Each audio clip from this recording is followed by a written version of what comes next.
There's just a bunch of stuff going on, like with police officers lately. So we just want to actually have an actual police officer in here who was on the job I don't know how many fucking years, because this is uninformed and I never even bothered to ask. But we got Lou from the comedy club down the street, which will remain nameless because some of the information we might get from this guy. Lou, welcome to the show. Good afternoon, gentlemen. How are you? How are you? Great. You're looking fantastic. Thank you. You too. How long were you on the force for? I did my 20 years. You did your 20 years? Mm-hmm. You had a good time? I had a great time. Where did you? Where were you a police officer?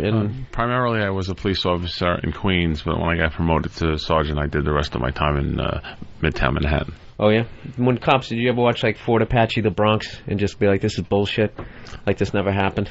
Like when you watch cop movies, are you like, "These are ridiculous"? It wouldn't go down like that. No, not really, because some of them are well researched. It's just they squeeze everything together in 2 hours or an hour segment, and that's the only thing that I really find really ridiculous about certain things. Just too much squeezed into a 2-hour movie or a 1-hour television program. Just combining the things. How about the way they handle their guns? The cops in movie depictions or television depictions always appear to be expert marksmen when we know that's not true. What is some of the craziest stuff that you saw in 20 years of being out there? I've seen a person's arm twisted around so many times in the handcuffs it looked like he had 2 left arms. On drugs, not feeling it, just twisted around so many times at the shoulder, and like cops will run into the lounge in the precinct or run out. You got to see this. And then you're looking, well, what am I looking at? You're looking at 2 left hands. The arm is twisted around so much. So what, the guy's so high he's trying to get out of the handcuffs? Or he scuffled with the police or got in a fight and they just twisted his arm around and he doesn't even know that his arm has been twisted around, at the shoulder. I always thought that was pretty strange. And also a woman who was yeah, strange would be a good word. Yeah. That's sort of odd. A woman who was... A woman who was what? She was lactating. And she was under arrest. She took out her breast and she squirted mother's milk at the lieutenant behind the desk. That's pretty odd. No one ever sees that. She actually was able to... Did you see it starting to happen and you dove over right. like, no? I let it. I didn't even... I wanted to see it. No one liked the lieutenant anyway. And he got squirted with mother's milk, which is, people find these stories really unbelievable. But there's always 19 cops standing right there, and most of them are still alive. What's the rank you have to get to before you're like Richard Belzer?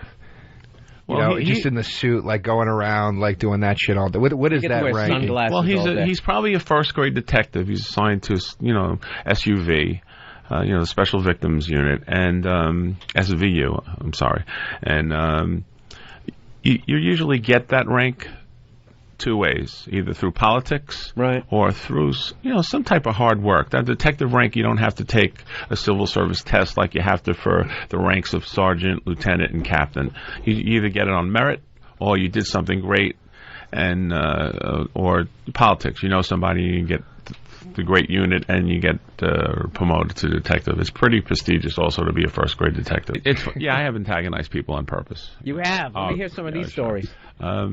I've teased people and antagonized them. Give us, yeah. Well, I actually had a woman who was tearing her own hair out of her head. Hilarious. On the top of... Always funny. Great. And there was a female sergeant. I was a cop at the time, and she wanted to handle it. After all, she was a woman. And I'm with my partner, and the woman's she's good-looking. She has big-breasted and panties, tearing the hair out of her head and throwing it at us. Wait, big-breasted and panties? She's not wearing a skirt. She's wearing... panties. Okay, she's got pants. Let's paint the picture. She got panties on. She's wearing a shirt. No. High heels. No shoes. No shirt. Barefoot. Panties, bra, tearing her hair out. No bra. Bare-breasted. I think I saw this episode on Cops. And tearing her hair. She had like a failed relationship or something, and she was tearing her hair out of her head and throwing it at us. So there's bits of hair and blood everywhere. And of course, the female sergeant, she wanted to. How do you not laugh in that situation? That's got to be... Well, you do. And let me finish the story, because the female sergeant wouldn't let the male cops go up and get this woman. She had to do it. And she went up and took a punch in the face, and she ended up going right down the stairs and hurting herself. And then, of course, I went right up there, and I just picked the lady up and threw her right down the stairs. I threw her down the stairs, cuffed her, and she was like wildly out of control. And I had to smack her because she's kicking me and punching me and trying to. How did you do it? Did you do it classy backhand or closed-fisted? I didn't want to. You know what? She's still a woman, even though she's crazy. You know you're stronger than her, but she just would not, let herself be put under control. Let me interject just for a second. Let's just be honest for a second here. How fucking good must that feel when, for the first time in your life, you're allowed to hit a woman in the fucking face? And you're just finally allowed to be like, really? And just fucking really, finally, you're just like, fucking finally. A little fucking evening of the field here. All human beings are the same. It's fun sometimes to hit anybody. Right. Especially if they're pissing you off or trying to hurt you. So to make a long story short, with this woman, we get her to the Elmhurst psycho ward, and she's whispering something to the doctor when he's trying to talk to her. She's in a straitjacket. And the doctor leans over. Clumps of hair, and she says, the doctor's kind of, is there anything wrong with you? She said, she nods the doctor to look at me, and she says, he's crazy. Oh, she said it about you? Yeah. He's the crazy one. And I thought that was very perceptive of her because it's true. And I got to admit, Lou, you got a look in your eye. I don't know what it is. It works. It works. It's a good look. It's a deterrent. That's why I do what I do. Was it something that you just became over years of seeing fucked up shit that you got the look, kind of like it's 200-yard stare? You become an actor. It's all pretend. It's really pretend. My wife will say, don't let anybody hear you talk. They'll know you're a teddy bear. Don't let anybody hear you talk. They'll know you're really nice. And, I do security and bodyguard and protective and police work my whole life, so it's a lot of pretending. I got to be honest with you. From the minute I heard you speak, I've been saying that to everybody. That man is a teddy bear. I was going to go the other route. I'm not. You know what it is? Because you kind of came in. I never seen you in like daylight. I got to admit, I always see you down the club. Sure. You always look great down there. And of course, looking the way I look. Yeah, looking the way you look. that works for me.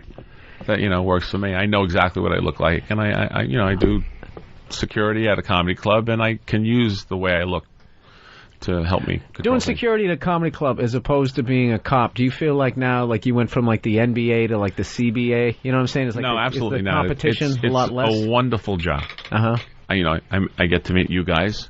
Right. And although is that a backhanded compliment? It's a security. I try to guess who's gonna make the big time, and I suck up to them.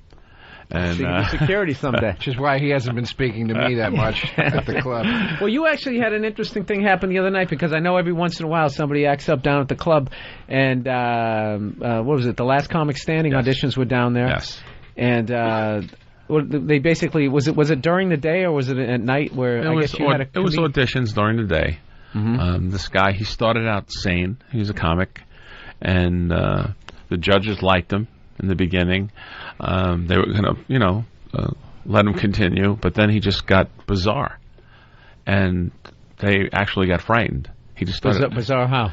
Screaming, yelling, thrashing about, falling down, totally incoherent. I think that's called out of material. And of course they call me, and all I did was gently put my hand on his elbow, and he fell down like he was on fire. The whole thing's being filmed for television. So this is going to be on Last Comic Standing. Yes. So now I pick the guy up and I have him in a bear hug, and of course he can't get out.